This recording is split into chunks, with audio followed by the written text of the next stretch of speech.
Hello বন্ধুরা, আপনারা কেমন আছেন? আজ সকাল সকাল আপনাদেরকে নিয়ে একটা ভিডিও উপহার দিতে চাচ্ছি। ও এটাই হচ্ছে আমার প্রথম ব্লগ ভিডিও। দেখতে পাচ্ছেন এখনো কিন্তু শীতকাল শুরু হয়নি, তবে এখন থেকেই কিন্তু একদম ঘন কুয়াশা পড়তে শুরু করেছে। দূরে দেখতে পাচ্ছেন আবছা আবছা দেখা যাচ্ছে, কারণ এটা হচ্ছে শরৎকাল। আর শরৎকালে জানেন কম বেশি সকালের বেলাটা অনেক ঠান্ডা পরিবেশ থাকে, এবং কি ধানের শিশিরগুলো দেখেন, এর উপরে এই যে শিশির জমে আছে। শরৎকালে এরকমই হয়ে থাকে। আপনাদেরকে আরো দেখাই, সকালবেলা মূলত আমি আপনাদেরকে এই ধান ক্ষেতগুলি দেখাতে চাচ্ছিলাম।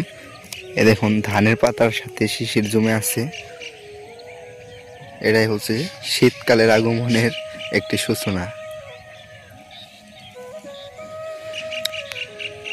জানি না কেমন হচ্ছে আমার ভিডিওটা, কারণ এটা আমার প্রথম ভিডিও।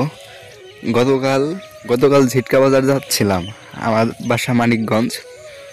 তো ঝিটকা বাজারে যাওয়ার সময় এক মুরব্বী বলতেছে 1971 সালে দেশ স্বাধীন হওয়ার পর একবার নাকি এরকম প্রচুর ধান হয়েছিল, আর এই বছরও 24-এর স্বাধীনতার পরে দেশে প্রচুর ধান হয়েছে। এক মুরব্বীর মুখ থেকে এই কথাগুলি শুনলাম। আপনাদের কি মনে হয়, এটা কি সত্যি? আমার খুব নার্ভাস ফিল হচ্ছে, কারণ এটা আমার প্রথম ভিডিও। জানি না আপনাদের কেমন লাগছে। আমাদের চকটা আমি আপনাদেরকে দেখাচ্ছি। আর এই যে এটা হচ্ছে আমাদের চকের একটা খাল, এখান দিয়ে আর কি পানি যায় বের হয়। এটা একদম সুজান নদীর সাথে সংযুক্ত। এই যে একটা ধান ক্ষেত। আমার মোবাইলের ভিডিও অতটা ভালো হচ্ছে না, কারণ আমার মোবাইলের ক্যামেরা খুব একটা ভালো না। অল্প দামের একটি ফোন দিয়ে আমি ভিডিও করছি।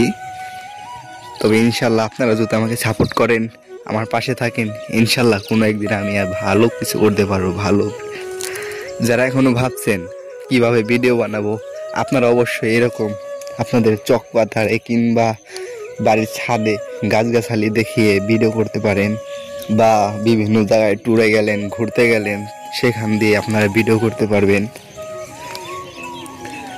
আর হ্যাঁ, প্লিজ বন্ধুরা, আমার চ্যানেলটি এখনও যারা সাবস্ক্রাইব করেন না, অবশ্যই আমার চ্যানেলটি সাবস্ক্রাইব করে দিবেন। দেখুন সকালের বেলা শাপলা ফুল ফুটে আছে এই সামনে দিয়ে, এখানে অনেক কাদা।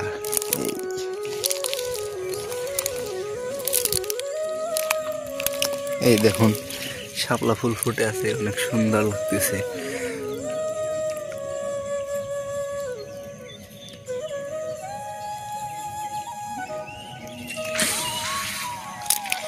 আসলে কি বলবো, সত্যি সকালে ওয়েদারটা খুব সুন্দর। ফজর নামাজের পর একটু হাঁটবেন, খুব ভালো লাগবে।